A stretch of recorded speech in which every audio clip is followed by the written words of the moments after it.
السلام علیکم ورحمۃ اللہ وبرکاتہ۔ ترجمہ قرآن کے سلسلے میں آج ہم اللہ کی توفیق سے نئی سورہ مومن شروع کریں گے۔ یہ مکی صورت ہے، اس میں 85 آیتیں ہیں اور 9 رکوع ہیں۔ 24ویں پارے میں ہے، نزول کے حساب سے 7 نمبر پہ ہے اور قرآن میں جو اس کا نمبر ہے وہ 40 ہے۔ اسے سورہ غافر بھی کہتے ہیں اور ایک نام اس کا سورہ الطول بھی ہے۔ یہاں سے 7 صورتیں شروع ہیں جو حامیم سے شروع ہیں۔ عبداللہ بن عباس رضی اللہ تعالیٰ عنہ یہ کہتے ہیں کہ یہ صورت قرآن کا مغز ہیں۔ الحمدللہ رب العالمین والصلاۃ والسلام علی رسول الکریم وعلی آلہ وصحبہ اجمعین، اما بعد، اعوذ باللہ من الشیطان الرجیم، بسم اللہ الرحمن الرحیم۔ رب اشرح لی صدری ویسر لی امری واحلل عقدۃ من لسانی یفقہوا قولی۔ سبحان ربک رب العزۃ عما یصفون وسلام علی المرسلین والحمد للہ رب العالمین۔ شروع کرتا ہوں اللہ کے نام سے جو بڑا مہربان نہایت رحم فرمانے والا ہے۔ سورہ مومن آیت نمبر 1۔ حامیم، یہ حرف المقطعات ہیں، ان کا صحیح علم اللہ اس کے رسول ہی کو ہے۔ اس کتاب کا نازل فرمانا اس اللہ کی طرف سے ہے جو غالب اور دانا ہے۔ مطلب اللہ وہ ہے کہ اس کے غلبے کے سامنے کوئی پر نہیں مار سکتا، اتنا غالب اور دانا، ہر چیز کا اسے پتہ ہے، چاہے ذرہ ہو اور چاہے 7 پردوں میں ہو، اسے سب معلوم ہے ہر چیز کا۔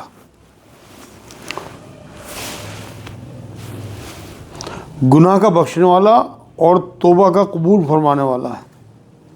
سخت عذاب والا، انعام بے قدرت والا، جس کے سوا کوئی معبود نہیں، اسی کی طرف واپس لوٹنا ہے۔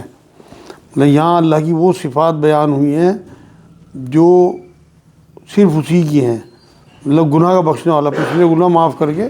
انہیں گناہوں کو ڈھانپ دیتا ہے، مغفرت کر دیتا ہے۔ دونوں شانیں اللہ کی ہیں، تو ہمیں جو ہے وہ اللہ کی ان شانوں سے ڈرنا بھی چاہیے اور خوش بھی ہونا چاہیے کہ سخت سزا دینے والا بھی ہے وہ، اور آگے ہماری جو خطائیں ہیں ان کی توبہ قبول کر کے معاف کرنے والا بھی ہے۔ سخت عذاب والا، مطلب سخت عذاب دینے والا ہے۔ سورہ ہجر ہے، اس کی 49 اور 50 نمبر آیت میں اللہ نے کہا کہ معاف کرنے والا بھی اور عذاب دینے والا بھی اللہ۔ تو دونوں شانیں اللہ کی ہیں۔ حدیث پاک میں نبی اکرم صلی اللہ علیہ وسلم نے کہا کہ اللہ کی رحمت اور اس کے غضب، اللہ کی رحمت اس کے غضب پہ حاوی ہے۔ یہاں رحمت زیادہ ہے اور اسی کی طرف ہمیں لوٹنا ہے۔ مطلب سخت عذاب والا، انعام قدرت والا، فراخی و تنگ دستی دینے والا وہی ہے۔ مطلب کسی کو انعام دے، کسی کو تنگ دستی دے، کسی کو زیادہ روزی دے، سب اسی کے ہاتھ میں ہے۔ زندگی، موت دینا، صحت یا بیماری دینا، اولاد دینا، بے اولاد رکھنا، یہ ساری چیزیں اس کے ہاتھ میں ہیں، جس کے سوا کوئی معبود نہیں، وہ اکیلا ہے، اس کے علاوہ کوئی عبادت کے قابل نہیں، اسی کی طرف واپس لوٹنا ہے۔ اور اکاؤنٹیبلٹی بھی ہے کہ اللہ کی طرف جا کے ہمیں حساب کتاب دینا ہے، اس کے آگے کھڑے ہونا ہے۔ جو ہم یہاں کر کے جائیں گے اس کا جو ہے وہ ہم سے حساب لے گا وہاں۔ آیت نمبر 4، اللہ تعالیٰ کی آیتوں میں وہی لوگ جھگڑتے ہیں جو کافر ہیں۔ ناجائز جھگڑے والے جو لوگ ہیں، جو غور و فکر نہیں کرتے، ایسے لوگوں کو کہا کہ وہ کافر ہیں ایسے لوگ۔ سورہ آل عمران آیت 187 میں تو کھول کھول کے جو ہے وہ اللہ نے کہا کہ بتانے کا حق ہے نور کو، حق کو، اور چھپانے والے پہ اللہ نے کہا کہ یہ تو حشر خراب ہوگا چھپانے والوں کا۔ قرآن کی آیت ہے، اور آیت نمبر 159 میں تو ایسے لوگوں پہ لعنت فرمائی سورہ بقرہ کی کہ جو لوگ اللہ کی حق کو چھپائیں۔ پس ان لوگوں کا شہروں میں چلنا پھرنا آپ کو دھوکے میں نہ ڈال دے۔ مطلب جو جس کا حشر ہونا ہے وہ تو ہونا ہی ہے، لیکن ان کی شان و شوکت، ان کی چمک دمک، ان کی ترقی جو ہے، اس سے آپ کو متاثر نہیں ہونا۔ قوم نوح نے اور ان کے بعد ان کے گروہ نے بھی جھٹلایا تھا، اور ہر امت نے اپنے رسولوں کو گرفتار کر لینے کا ارادہ کیا، مطلب نقصان پہنچانے کا، سزا یا قتل کرنے کا، اسی چکر میں رہتے تھے۔ جو پچھلی قومیں ہوئی ہیں، نافرمان قومیں، اپنے رسول کے خلاف اقدام کیے انہوں نے، اور باطل کے ذریعے کچھ بخشیاں کی مطلب کٹ حجتی کی اور ناحق جو ہے بحثیں کرتے تھے تاکہ ان سے حق کو بگاڑ دیں۔ ہر دور میں حق باطل کی کشمکش رہے گی اور باطل غالب نہیں نظر آئے گا، مگر انجام حق کا ہی بہتر ہونا ہے۔ پس میں نے ان کو پکڑ لیا، سو میری طرف سے کیسی سزا ہوئی۔ یہ ہر دور کا معاملہ ہے حق باطل کی جنگ کا، یہ آج کے دور میں بھی چل رہا ہے، لیکن آخر میں اللہ کی جو پکڑ ہے وہ ایسی سخت ہے کہ پھر وہ کہتا ہے کہ پھر میں چھوڑتا نہیں، پہلے میں ڈھیل دیتا رہتا ہوں، قرآن کی آیتیں ہی ہیں، اس کے بعد جب میں پکڑتا ہوں تو پھر میں چھوڑتا نہیں لوگوں کو۔ آیت نمبر 6، اور اسی طرح آپ کے رب کا حکم کافروں پر ثابت ہوگا کہ وہ دوزخی ہیں، مطلب ان کے شرک، ان کے کفر اور کٹ حجتیوں کی وجہ سے ان پہ دوزخی ہونا ثابت کرے گا اللہ پاک۔ وہاں انہیں دکھائے گا کہ تم یہ کر کے آئے۔ عرش کے اٹھانے والے اور اس کے آس پاس کے فرشتے اپنے رب کی تسبیح حمد کے ساتھ ساتھ کرتے ہیں اور اس پر ایمان رکھتے ہیں، مطلب روحانی ہستی جو ہے فرشتے، یہاں باقی جو ارد گرد اللہ کے ہوتے ہیں، مطلب ایمان والے زمین پہ بیٹھے جو ہیں فرش تھامنے والے، یا زمین پہ اللہ کے جو کام کرتے ہیں فرشتے، اور عرش تھامنے والے فرشتے اوپر، یہ سب جو ہے یہ ان کی اللہ کی شان کریمی ہے کہ اللہ نے انہیں آرڈر دے رکھا کہ یہاں جو لوگ توبہ کریں تو اوپر جو ہے وہ نیکی کے فرشتے وہاں ان کے لیے دعائیں کرتے ہیں کہ اللہ ان کی توبہ قبول کر لے، اور اس کے آس پاس فرشتے اپنے رب کی تسبیح ہم ساتھ ساتھ کرتے ہیں اور اس پر ایمان رکھتے ہیں۔ مطلب فرشتوں کا تو معاملہ یہ ہے کہ وہ تو سب سے پہلے ایمان والے ہیں، اور ایمان والوں کے لیے استغفار کرتے ہیں۔ مطلب یہ ہے ایمان کی قدر و قیمت کہ فرشتے استغفار کرتے ہیں جو عرش والوں کے قریب ہوتے ہیں، ان کے لیے اللہ کے عرش کے جو قریب والے فرشتے ہیں، کہتے ہیں کہ اے ہمارے پروردگار، تو نے ہر چیز کو اپنی بخشش اور علم سے گھیر رکھا ہے۔ حالانکہ سب کچھ تیرے گھیرے میں ہے، پھر بھی ہم لوگوں کی سفارش کر رہے ہیں تیرے سے، جو لوگ توبہ کر رہے ہیں، جو لوگ دعائیں کر رہے ہیں، ان کی دعائیں قبول فرما لے۔ پس تو انہیں بخش دے جو توبہ کریں اور تیری راہ کی پیروی کریں۔ مطلب ایمان والے زمین پہ جو بندے سچے بندے ہوتے ہیں وہ سچی توبہ کریں تو آسمان میں فرشتے ان کے لیے دعائیں کرتے رہتے ہیں، یہ ڈیوٹی ہے اللہ کی طرف سے۔ اور تیری راہ کی پیروی کریں اور تو انہیں دوزخ کے عذاب سے بھی بچا لے۔ مطلب عرش والے فرشتے ان کا جو کام ہے حمد و ثنا اور مومنین کے لیے دعا ہے، اور عذاب سے بچانے کی دعا کرتے رہتے ہیں مومن بندوں کے۔ اے ہمارے رب، یہ پیاری پیاری دعائیں ہیں فرشتوں کی مومنین کے لیے۔ اے ہمارے رب، تو انہیں ہمیشگی والی جنت میں لے جا جن کا تو نے ان سے وعدہ کیا ہے، اور ان کے باپ داداؤں اور بیویوں اور اولادوں میں سے بھی ان سب کو جو نیک عمل ہیں، یقیناً تو غالب و باحکمت ہے۔ مطلب یہاں اللہ نے فرشتوں کے ذریعے یہ بات کہلوائی ہے۔ سورۃ طور میں بھی 21 نمبر میں یہ بات ہے کہ انہیں سب کو جو ہے جنت میں اکٹھا کر دیا جائے گا، سارے گھرانے جتنے بھی ہوں گے انہیں اکٹھا کر کے جنت میں ایک کر دیا جائے گا۔ جیسے یہاں ہم خاندانی شکل میں رہتے ہیں، ویسے ہی وہاں جنتی جو ہیں، اگر کوئی کم درجے کا جنتی ہوگا اس کے درجے بلند کر کے اللہ پاک انہیں اونچے درجے والوں میں کر دے گا۔ مطلب اونچے درجے والوں کے درجے کم نہیں کیے جائیں گے۔ سورۃ طور کی 21 نمبر آیت میں یہ ہے کہ انہیں اکٹھا کریں گے ہم، ان کے درجے اگر کم ہوں گے تو ان کے کم درجے والوں کو ان کے درجے بڑھا کے اور اوپر والے درجے والوں کے ساتھ اکٹھا کریں گے۔ مطلب وہاں بھی ہم خاندانوں کی شکل میں رہیں گے اگر سارے نیک لوگ ہوئے۔ انہیں برائیوں سے بھی محفوظ رکھ۔ حق تو یہ ہے، یہ فرشتوں کی دعائیں چل رہی کہ اس دن تو نے جسے برائیوں سے بچا لیا اس پر تو نے رحمت کر دی، اور بہت بڑی کامیابی تو یہی ہے۔ مطلب ایمان و نیک اعمال آنے پہ فرشتے بھی دعا کرتے ہیں کہ آخرت کی برائیوں سے اللہ انہیں بچا لے۔ آخرت کی سب سے بڑی برائی تو دوزخ ہے، تو یہاں اللہ نے کہا کہ سب سے بڑی جو کامیابی ہے فرشتوں کے ذریعے کہلوایا، آخرت کے عذاب سے اگر بچ گیا آدمی، جنت میں چلا گیا، تو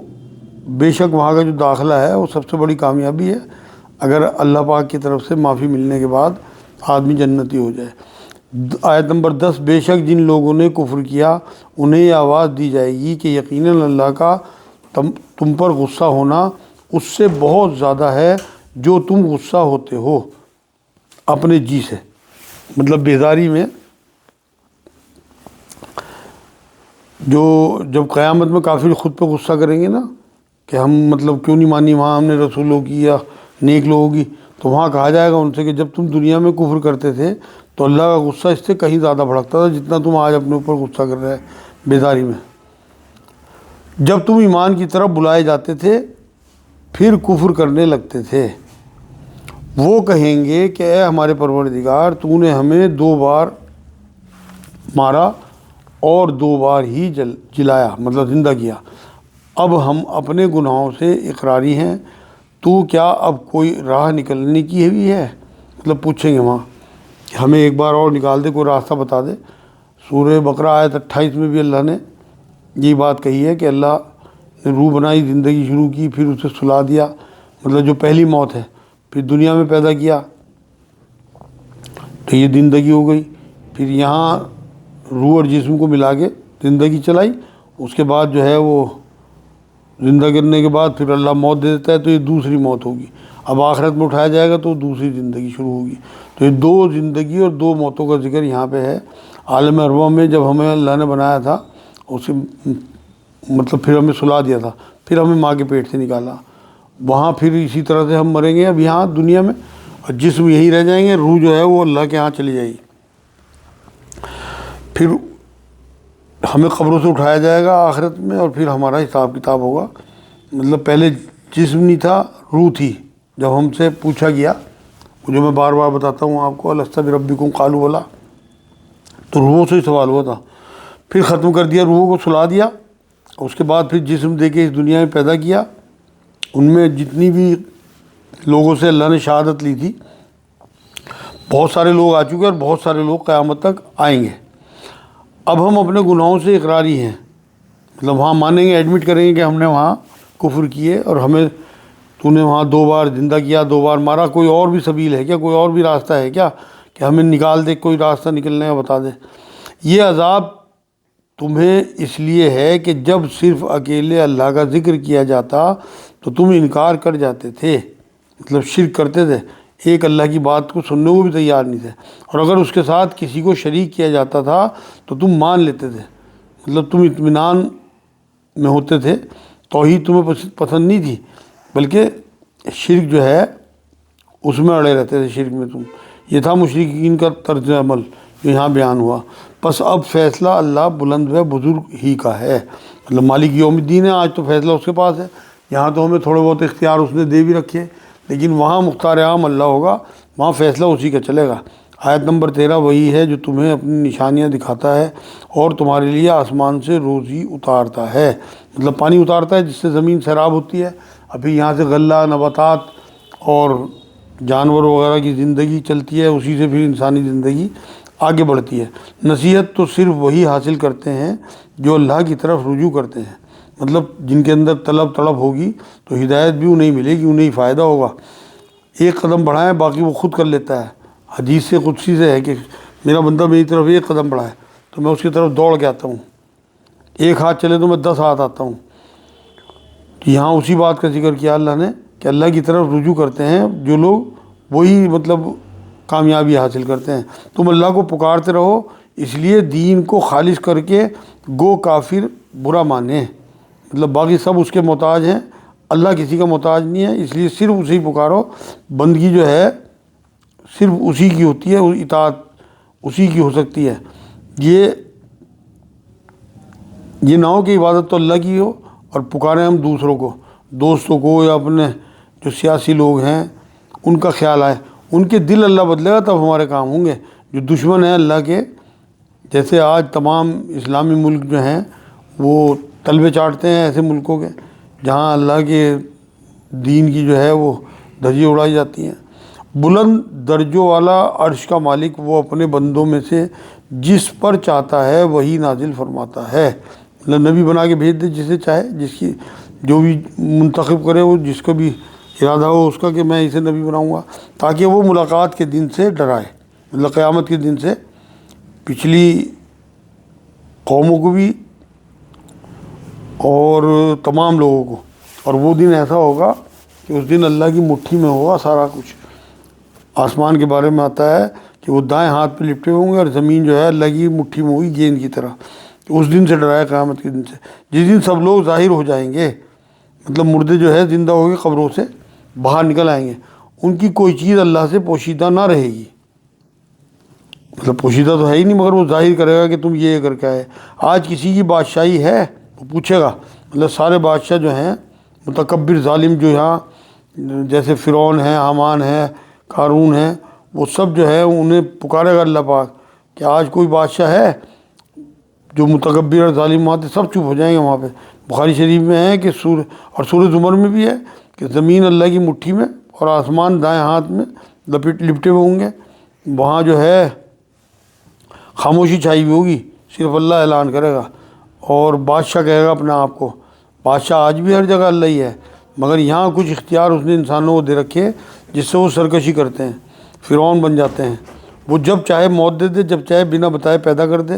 سب کچھ اس کے ہاتھ میں ہے، بادشاہ وہی ہے، تو وہاں وہ اعلان کرے گا فقط اللہ واحد قہار ہے، مطلب فرشتے منادی کرتے ہوئے ہوں گے کہ اللہ وہ ہے جو اکیلا ہے اور قہار ہے۔ آج ہر نفس کو اس کی کمائی کا بدلہ دیا جائے گا، آج کسی قسم کا ظلم نہیں، یقیناً اللہ تعالیٰ بہت جلد حساب کرنے والا ہے۔ مطلب اللہ کو بندوں کی طرح غور و فکر کی ضرورت نہیں ہے کہ وہ سوچتا ہی رہے پھر دے لے حساب کتاب میں، بلکہ ایک دم کھٹاپٹ حساب کرے گا، کیونکہ اسے ضرورت ہی نہیں ہے کہ چیز کی، وہ تو سپر کمپیوٹر ہے۔ آیت نمبر 18، اور انہیں بہت ہی قریب آنے والی قیامت سے آگاہ کر دیجئے جبکہ دل حلق تک پہنچ جائیں گے۔ نبی کو کہا جا رہا کہ اے نبی اپنے امتیوں کو بتا دے کہ بہت جلدی ایسا دن آنے والا ہے کہ دل جو ہے وہ حلق تک پہنچ جائیں گے، مطلب غم کے مارے جو دل ہوں گے وہ کلیجے منہ کو آ رہے ہوں گے لوگوں کے دہشت سے۔ ایسا منظر بیان کیا قرآن نے قیامت کا، جبکہ دل حلق کو پہنچ جائیں گے اور سب خاموش ہوں گے، وہاں کسی کی ہمت نہیں ہوگی کہ چوں بھی کر سکے، ظالموں کا نہ کوئی ولی دوست ہوگا اور نہ سفارشی کہ جس کی بات مانی جائے، مطلب وہاں تو کوئی سفارش کر ہی نہیں سکتا کہ کوئی اللہ کو یہ کہہ دے کہ اللہ تو نہیں جانتا میں جانتا ہوں، اللہ کا تو علم کامل ہے بالکل، چھوٹی بڑی باریک موٹی ہر چیز جو ہے وہ اعلیٰ مرتبہ ہو یا چھوٹا مرتبہ ہو سب اللہ کو پتہ ہے۔ وہ آنکھوں کی خیانت کو اور سینوں کی پوشیدہ باتوں کو خوب جانتا ہے، مطلب ہم تو ایک دوسرے سے چھپ جاتے ہیں، بچ جاتے ہیں، مگر اللہ سے نہیں چھپ سکتے، وہ نیتوں کو بھی جانتا ہے، اٹھنے والے وسوسوں کو بھی جانتا ہے، خیالوں کو بھی جانتا ہے، ہماری خواہشیں، ہماری حرکتیں، ہماری منمانیاں، ہماری نافرمانیاں جو ہیں وہ سب جانتا ہے۔ کنکھیوں سے یہاں کہا کہ کنکھیوں آنکھوں کی خیانت کو بھی جانتا ہے، کنکھیوں سے بھی دیکھنا جو ہے نا، اگر ہم کسی کو ٹیڑھی نظر سے بھی دیکھیں، مان لو اس طرح دیکھیں کہ کسی کوئی عورت جا رہی ہو، کوئی لڑکی جا رہی ہو اور ہم اسے کنکھیوں سے دیکھیں تو اس تک کا اللہ کو پتہ ہے، اس لیے ہمیں اس کی جو ہے نافرمانی اور گناہ کرنے سے بچنا چاہیے، ڈرنا چاہیے، اگر یہ یقین ہو کہ وہ ہے اور وہ دیکھ رہا ہے، کیونکہ یہ سب جتنی بھی ہمارے اندر صلاحیتیں ہیں دیکھنے کی، سننے کی، بولنے کی، سوچنے کی، یہ سب اللہ کی دی ہوئی ہیں، اور یہ ساری صلاحیتیں اللہ میں تھیں۔ اللہ نے قرآن میں کہا میں نے تمہیں اپنی پہلے انسان کو بنایا پھر اس میں اپنی روح پھونکی، تو یہ ساری چیزیں اللہ میں ہیں، ہمیں یقین نہیں ہوتا بس کہ وہ ہمیں دیکھ رہا ہے، تو اس لیے ہم گناہ کر جاتے ہیں۔ تو گناہ سے ڈرنا چاہیے کرتے ہوئے، ہمارے دلوں میں جو وسوسے آتے ہیں اور نکل گئے وہ تو ان پہ تو کوئی پکڑ نہیں ہے، لیکن وسوسہ لانا اور پھر اس سے ذہنی عیاشی کرنا وہ تو پکڑ میں آ جائے گا انسان۔ آج کی آخری آیت، اور اللہ تعالیٰ ٹھیک ٹھیک فیصلہ کر دے گا، اس کے سوا جنہیں یہ لوگ پکارتے ہیں وہ کسی چیز کا بھی فیصلہ نہیں کر سکتے، بے شک اللہ تعالیٰ خوب سنتا خوب دیکھتا ہے۔ مطلب جنہیں یہ معبود مانتے ہیں کیونکہ نہ انہیں کوئی علم ہے نہ اختیار ہے، وہ بے خبر ہیں اور بے اختیار ہیں، جبکہ فیصلے کے لیے تو یہ چیزیں چاہیے جو اللہ کے پاس ہیں، مطلب اختیار بھی چاہیے اور علم بھی چاہیے۔ تو اللہ کا جو علم ہے